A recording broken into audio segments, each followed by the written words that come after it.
Hey, Steve here with Cardiac Cycling. If you hear something on your bicycle that sounds like this,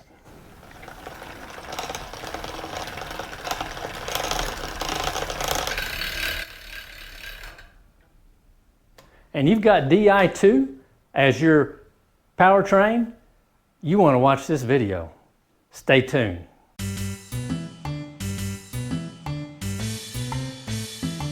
The first thing you want to do is you want to shift the front derailleur all the way over to the smallest chainring.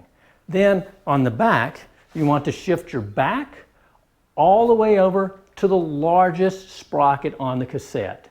And then take a look between the chain and the inner plate of the front derailleur and see how much room you have.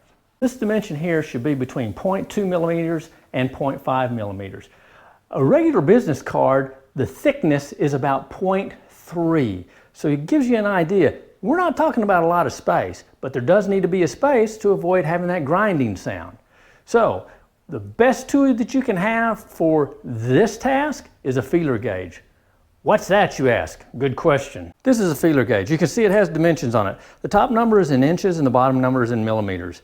And you can see they're strange numbers. So what you have to do is you have to add them together to get the numbers that you want. So for example, if I want to get 5, I'm going to take 3.05 and I'm going to add 1.52 and 1.02. That's going to give me a little bit larger than a 5. And this is what we're going to use. We use them all together. So it's called a feeler gauge because we're going to actually feel how much space we have in here. So see right now, you can see I've got this going between the chain and the inner plate, and there is no play, there is no movement.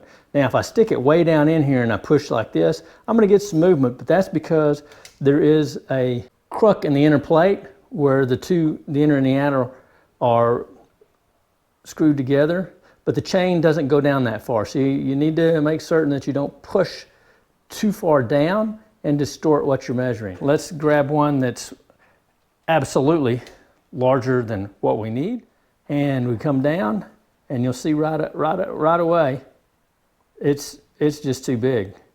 It will not go through there without moving the chain significantly. Can you see that? It just won't do it. Okay, so that's how you check the small ring. And now we switch on over to the big chain ring. And in the back, we're going to go to the smallest sprocket on the cassette. Once we have that, first thing we're going to do is we're going to take a look. And I can tell you right now, there is plenty of room in there. So let's grab the feeler gauge and see what we come up with. We're going to check the distance between the chain and the outside plate of the front derailleur. Again, between 0.2 and 0.5 millimeters is the gap that we shoot for. So what we do is we come up to the button on the junction box. We're going to push it and hold it until the light comes on red and stays red. That means we're in the micro adjust mode.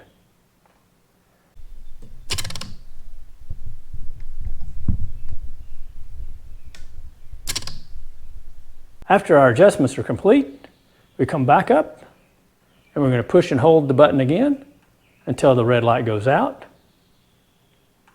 Now we're no longer in the micro adjust mode, and we can check to make sure that all the changes have been effective. So once we have that, now we want to go through the gears to make sure it sounds right. No more dragging, clicking, grinding.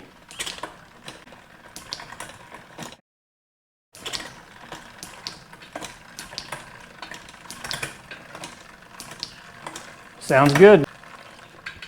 I think we got it.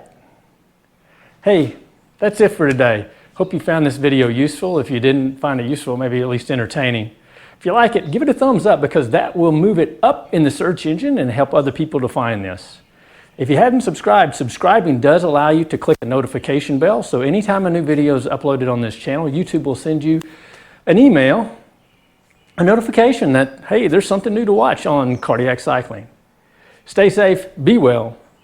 Look forward to seeing you on the road, and thanks for watching.